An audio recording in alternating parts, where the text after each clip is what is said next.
ஸ்ரீ சாய் சங்கரா கோவில் நகரம் காஞ்சிபுரம் அருகில் ஏனாத்தூரில் விவசாய பண்ணை தோட்டம் விற்பனைக்கு. தொடர்புக்கு 9090656533. தென்காசி மாவட்டம் இலத்தூர் பகுதியில் உள்ள புதிய ஆரம்ப சுகாதார நிலைய கட்டடம் திறப்பு விழா மற்றும் பல்வேறு அரசு நிகழ்ச்சிகளில் கலந்து கொள்வதற்காக அமைச்சர் மா சுப்பிரமணியன் வர உள்ளதாக கூறப்படுகிறது. இந்நிலையில் ஆரம்ப சுகாதார நிலைய மருத்துவர்களுக்கு வாட்ஸ்அப் மூலம் உயரதிகாரிகள் அறிவிப்பு ஒன்றை வெளியிட்டுள்ளனர். அந்த அறிவிப்பில் ஏப்ரல் 11ஆம் தேதி உள்ளூர் விடுமுறையாக இருந்தாலும் அமைச்சர் வருவதால் யாரும் விடுப்பு எடுக்கக்கூடாது என்று தெரிவிக்கப்பட்டது. மேலும் அமைச்சர் நிகழ்ச்சிக்கான ஏற்பாடுகளுக்கு ஒவ்வொரு ஆரம்ப சுகாதார நிலையத்தில் இருந்தும் 10,000 ரூபாய் வழங்க வேண்டும் என்று ஆடியோ மூலம் உத்தரவிடப்பட்டுள்ளது. இது தொடர்பாக மருத்துவர் ஒருவர் வெளியிட்ட ஆடியோவில் ஆதங்கத்துடன் பேசியுள்ளார். அந்த ஆடியோவில் அமைச்சர் வருகை என்பது அரசு விழா, அதற்கு ஏன் 10,000 ரூபாய் வழங்க வேண்டும் என்று ஆதங்கத்துடன் கேள்வி எழுப்பியுள்ளார். சுகாதார துணை இயக்குநர் திமுகவை சேர்ந்தவர் போல் பேசி வருவதாக குற்றம் சாட்டிய அவர், இதேபோல் முதல்வர் வருகின்ற போது 20,000 ரூபாய் கேட்டால் எப்படி பணிபுரிய முடியும் என்று மன உளைச்சலுடன் தெரிவித்துள்ளார். இந்த ஆடியோ வைரலான நிலையில் இதற்கு அமைச்சர் மா சுப்பிரமணியன் மறுப்பு தெரிவித்துள்ளார். இதுகுறித்து செய்தியாளரிடம் பேசிய அமைச்சர், பணம் வசூல் செய்து எந்த நிகழ்ச்சியும் நடத்துவது கிடையாது.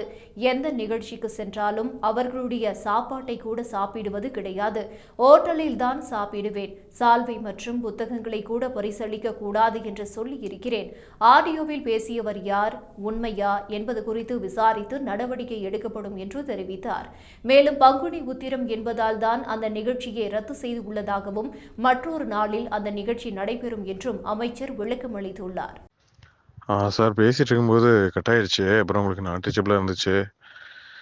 என்ன சார் இப்படி போனால் என்ன சார் செய்யுது? டிபார்ட்மெண்ட்டில் நம்ம ஒரு ஒரு ஒரு ஸ்ட்ரெஸ்ஸோடையே வேலை பார்க்குற மாதிரியே இருக்கு. பிஎம்ஓ ஆனவன்ட்டு இருக்கு சார். டிடி ஆஃபீஸ்லேருந்து இப்போ மினிஸ்டர் வர்றாருன்னா சார், அது அவங்க கட்சியாக நடத்துகிற ஃபங்க்ஷனுக்கு கட்சி நடத்திட்டு போகணும். அரசு விழா எதுக்கு சார் மேடை போடணும்? ஒவ்வொரு பிளாக்லையும் ஒவ்வொரு பிஹெச்சிக்கும் 5,000 ரூபா 10,000 ரூபா, முதல்ல 5,000 ரூபா, நாங்கள் இப்போ 10,000 ரூபா கலெக்ட் பண்ண சொல்கிறாங்க சார். புது மெடிக்கல் ஆஃபீஸர்கிட்ட போய் என்ன சார் நம்ம கலெக்ட் பண்ண முடியும்? டிடி ஆஃபீஸ்லேருந்து கேட்டால் புதுசாக போஸ்டிங் போட்டிருக்காங்கல்ல, அவங்ககிட்ட இருந்து கேளுங்க, அதுக்கு கேளுங்க, இதுக்கு கேளுங்கன்னாங்கன்னா என்ன சார் பண்ண? ஏற்கனவே இருக்கவங்க எல்லாம் 5 பைசா தர மாட்டாங்க. டிரான்ஸ்ஃபர் கவுன்சிலிங் எல்லாம் காசு வாங்குறது இல்லைல்ல, அதை சொல்லுங்க டாக்டர், அதை சொல்லி கேளுங்க டாக்டர்னா என்ன சார் பண்ணுறது? இது புது கதையாக இருக்குது சார்.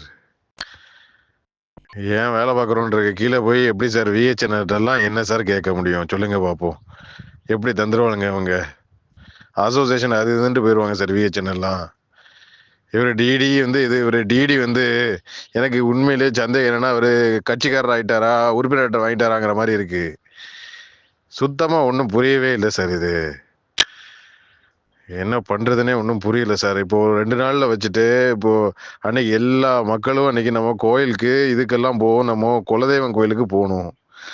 எனக்கும் போக வேண்டியது இருக்குது. எங்கே போக சொல்லுங்க பார்ப்போம்? எல்லாத்தையும் ஒவ்வொரு பிளாக்லேருந்து 100 பேரையும் வர சொல்லு அப்படின்னு கட்டாயம் போட்டாங்கன்னா என்ன செய்ய முடியும்? இது மினிஸ்டருக்கு தெரியுமா தெரியாதா? இவங்களே பண்ணிக்கிட்டு இருக்காங்களா? நல்ல பேர் இவங்க வாங்குறதுக்கு, டிபார்ட்மெண்ட்லேருந்து வாங்குறதுக்கு போய் இப்படி பண்ணிக்கிட்டு இருக்காங்களே சார். ஒன்றுமே சொல்கிறதுக்கு இல்லை சார். எல்லாம் அவன் கோயிலுக்கு போகிறதுக்கு மாறி மாறி கேட்காங்க. வருஷம் பூரா ஹெல்ப் பண்ணுறான், வருஷம் பூரா வேலை செய்கிறான். குலதெய்வம் கோயிலுக்கு கூட போக விட மாட்டேங்கிங்கன்னா என்ன சார் பண்ண முடியும்? மேடத்திட்டையும் பேசினேன், அவங்களும் புலம்புறாங்க.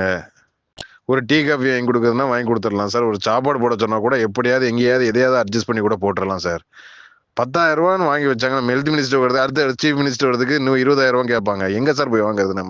நம்ம என்ன ரெவன்யூ டிபார்ட்மெண்ட்டா? சும்மா போயிட்டு எங்கே 10 பேர்கிட்ட கை நீட்டி காசு வாங்கிட்டு இங்கே போய் செஞ்சு கொடுக்கறதுக்கு? உள்ளே இருக்கக்கூடிய ஆயாமாக்கு சேலரி கொடுக்கறதுக்கே முடியல சார். ஆயாமா சேலரிக்கே மாதம் 1,000 ரூபா கொடுக்கறதுக்கே டிடிஎஃப்ஸில் ஃபண்டு கிடையாது. ஒன்றும் சொல்கிறதுக்கு இல்லை சார். தென்காசி என் நோக்கி போயிட்டு இருக்குன்னே எனக்கு தெரியல சார். நீங்கள் எல்லாம் சீனியரு, நீங்கள் எல்லாம் போய் எதுவும் பேசுனீங்கன்னா தான் ஏதாவது ஆகும் சார். ஏதாவது கொஞ்சம் பார்த்து பண்ணி விடுங்க சார். இல்லைன்னா எல்லாரும் போவோம், ஒன்றா 10 வீதமும் போவோம், போயிட்டு என்னென்னு கேட்போம் அவர்கிட்ட, டிடிட்ட.